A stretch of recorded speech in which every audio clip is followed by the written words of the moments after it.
Welcome to 75 Stories, a podcast created to commemorate the 75th anniversary of Normandale Lutheran Church in Edina, Minnesota. Here is a little bit about my mom.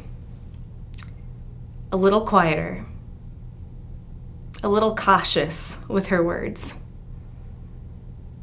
Really, really tender-hearted, full of music and love of music, a gorgeous voice, played piano, played clarinet, gave me a love of music, and also a love of scripture. She was maybe the heart of our family in terms of faith. For a long time, I thought it was my dad. He grew up a missionary's kid. He led a lot of prayers and devotions in our family. But as time has gone on, it's become more and more clear that my mom gave my dad courage to step forward in faith in a way that he otherwise would not have. And my mom just, in the most beautiful way, relentlessly would go back to scripture, read and study on her own, and so clearly had a love for God and a trust that is so wildly deep and grounding. It just kind of left me in awe. Everyone in 2020 talked about that year as the worst year. And in a lot of ways, maybe it was, although there were surprises that were wonderful along the way. But for me, 2021, 22 were harder. My mom in late October was diagnosed with a really rare and really aggressive cancer. And by middle of May, she passed away. And that was rough, obviously. I had flown out there on a whim to see her, and she took a really steep turn, and I was able to be there while she passed in the 2 weeks in the hospital there. This congregation was so generous with me in allowing me to be there with her, walk with my family, just be a daughter for a while and experience my own emotions and take care of the logistics that were necessary. While she was dying, while this was all becoming real for me, that this was happening right now, and my world started to shatter, I found myself sitting in the chapel at the hospital, talking to God, heart falling apart, and asking God how I do this, how I live without my mom, who was the nurse closest to me in my life, and an encouragement in so many ways, and wisdom in so many practical as well as spiritual ways.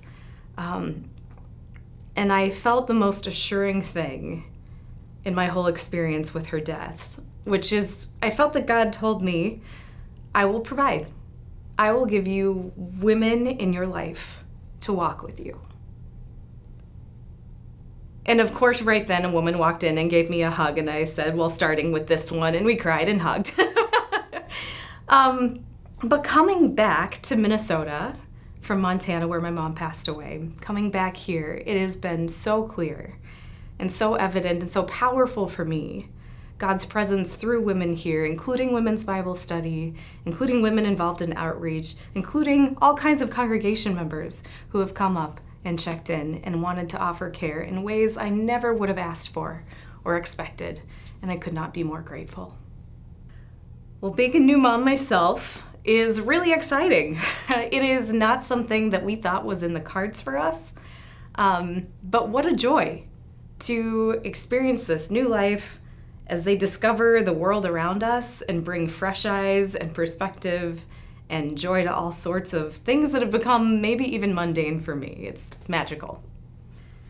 If there is one thing I am loving about being a parent now, it is maybe even discovering a new side of myself because of the presence, this new life that I get to share with, a curiosity and joy in the little things, a patience and depth of love I didn't know I had, or are now developing.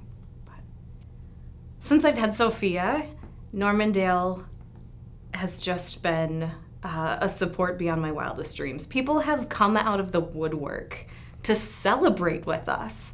Yes, part of it feels like help, support. People have brought us meals and they drop by all kinds of cards and sweet gifts and practical things, but more than anything, it's the joy that they are so ready to share with us.